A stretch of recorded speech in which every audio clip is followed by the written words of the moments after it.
I want to discuss emissions permits and then compare it to emissions taxes under uncertainty. The type of uncertainty I want to consider is about the marginal abatement costs, right? Regulated firms' cost of abating emissions. Let's set up our graph.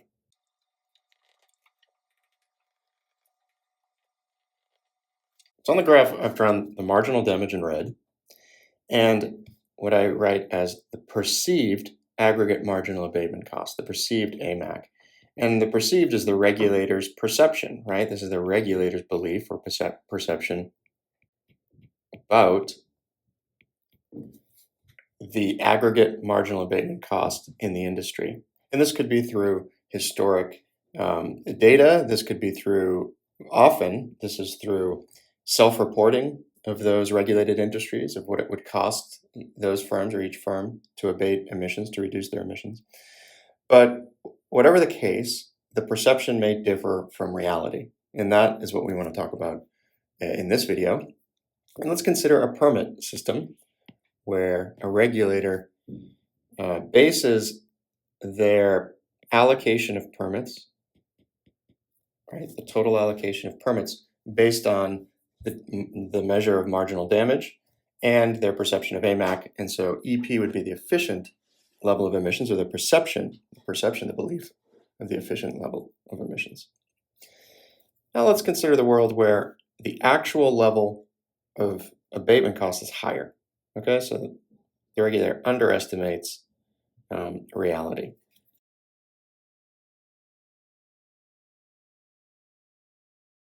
That curve there in purple is the true AMAC. So we want to ask ourselves, what's the implication of, in this case, underestimating the true AMAC when trying to set the efficient level of emissions?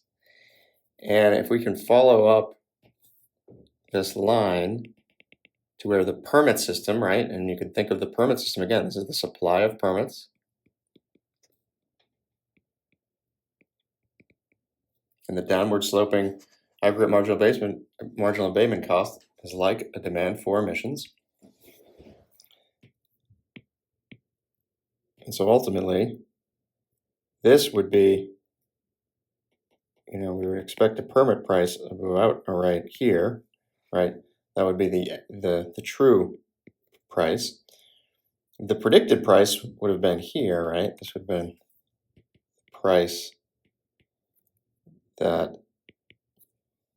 the price that was predicted by the perceived level of aggregate marginal abatement costs. We also know that the true level of efficient emissions is here, which I'll call E star.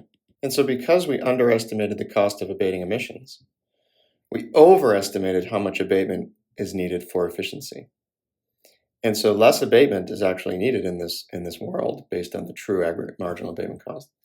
And if we think about what is the loss to society because of the uncertainty, and when I'm talking about loss is a welfare loss, right? We know that if the costs, you could think the point between these two dots, the cost of abating emissions on that purple line, right, that marginal cost of abating emissions exceeds the marginal damage on the red line. And that's the case at this point, and this point, this point, up until here. And so we know that that's what efficiency means, right? It balances that. It equates the marginal damage with the marginal benefit. And so I'll take this area in blue, and this is the welfare loss that's attributed to that uncertainty.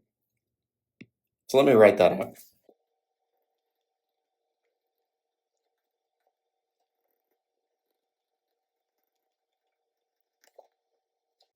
So that triangle that looks like a deadweight loss is indeed a welfare loss from the seemingly efficient, seemingly meaning in the regulator's eyes, seemingly efficient emissions target that is actually too low, and that is because of uncertainty. And the uncertainty here, to be clear, is in the aggregate marginal abatement cost. Let's extend our analysis on the impact of uncertainty and compare the impact on emissions permits versus emissions taxes. And this is actually based on a very famous paper by an economist named Martin Weitzman in 1979. And the paper is titled Prices versus Quantities. And the first statement here is that essentially, if there's complete information about marginal abatement costs. In terms of reaching the efficient level, permits and taxes are substitutable, right? They lead to the same outcome. They're both cost effective and they both can achieve efficiency essentially in the same way. But under uncertainty about a firm's marginal abatement costs, the question is, are emissions taxes and permits still equivalent, or is one preferable to another and under what conditions? And what Weitzman shows is the answer depends on the relative steepness, if you think of our AMAC and MD curves, of the marginal abatement cost and marginal damage functions. And that's what we're going to show in the next two graphs. So we'll actually put this in terms of a proposition. All right, there'll be two propositions. So proposition one, when marginal damage is steeper than marginal abatement cost, then the loss from a permit system is less than the loss from an emissions tax. So let's draw out our graph.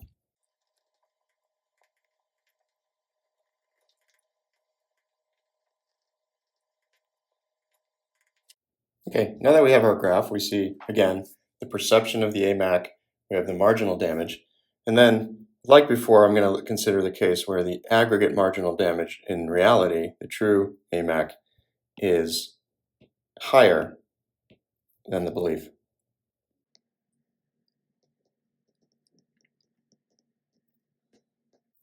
Okay, so again, the regulator doesn't have the information about the true AMAC. Of course, if they did, they would use it.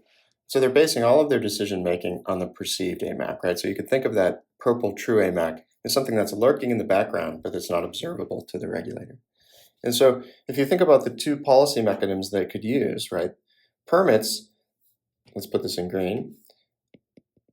The regulator could set EP permits in this industry to achieve the seemingly efficient level of emissions, right?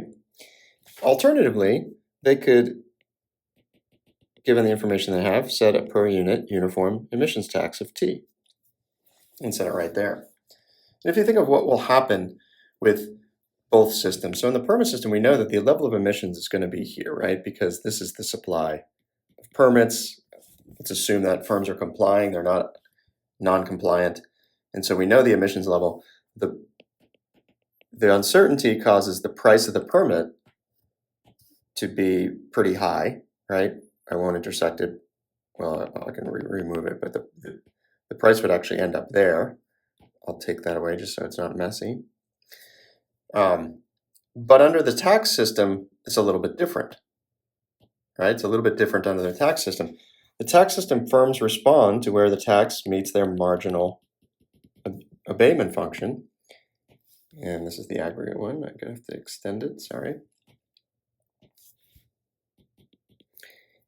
And under the tax system, we would actually, ET, expect that emissions level will be much higher. And the reason is, okay, so aggregate marginal abatement cost is actually cheaper. It's cheaper to abate. And so than the regulator expected. They set the tax rate. They set the tax rate too low, right, relative to what should be set for an efficient level of emissions. And so the emissions level in the industry is too high. So we don't have any uncertainty about the price of emissions. That's the tax in this case, because it's set by the regulator. We have uncertainty about the level of emissions, right? So this is the ultimate, or this is the level of emissions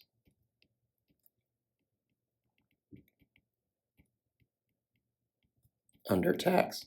And so the uncertainty kind of shows up in the price system under permits, and it shows up in the emissions level under taxes. And finally, we want to compare the welfare losses under permits or taxes to demonstrate this proposition one from Martin Weitzman's paper. I'm going to clean up the graph a bit. Okay, if we consider the welfare loss under the tax, we know that the efficient level, the true efficient level, is here, right? E star. And so the gap between the emissions level EP and E star is going to dictate this area here, this triangle, which is the area above marginal damage and below aggregate marginal abatement cost, right? And so we have emissions levels that are too low, inefficiently low under the permit system. And so they should be higher.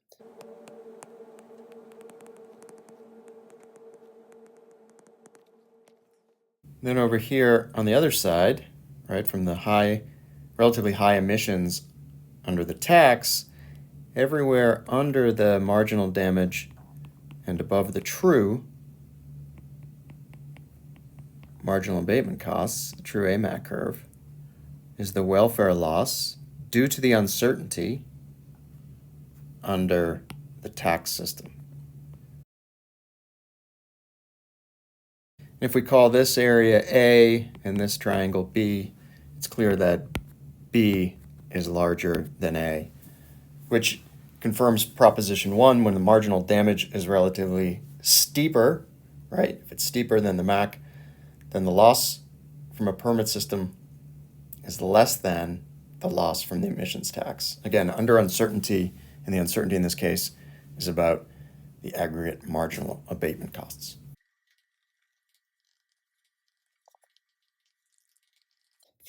Okay, we have the same kind of situation. We have uncertainty. I'm keeping the uncertainty in the same dimension that we're underestimating AMAC. It doesn't matter if we under or overestimate AMAC. I encourage you to draw the graph and convince yourself of that. But based on this information, if the regulator is going to set the permit level, it would set it at here or the tax level here, right? Based on their perception of the AMAC. And again, AMAC is steeper than the marginal damage, at least graphically here, to demonstrate this point. Well, we know that this is the efficient level of emissions. And under the tax system, firms respond by setting their marginal abatement cost equal to the tax. So this is where we would be. And under the permit system, right, we would have a much higher price than expected. And this is the loss from that permit system. And under the tax system, this is the area where the marginal damage exceeds the marginal cost of abatement. So you'd want to be abating more, fewer emissions, and this is the loss. And so if we call this, again, A and B, we can see that A is the welfare loss under permits.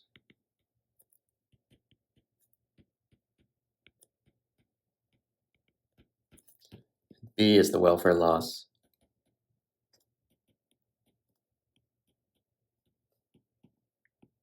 under the tax system.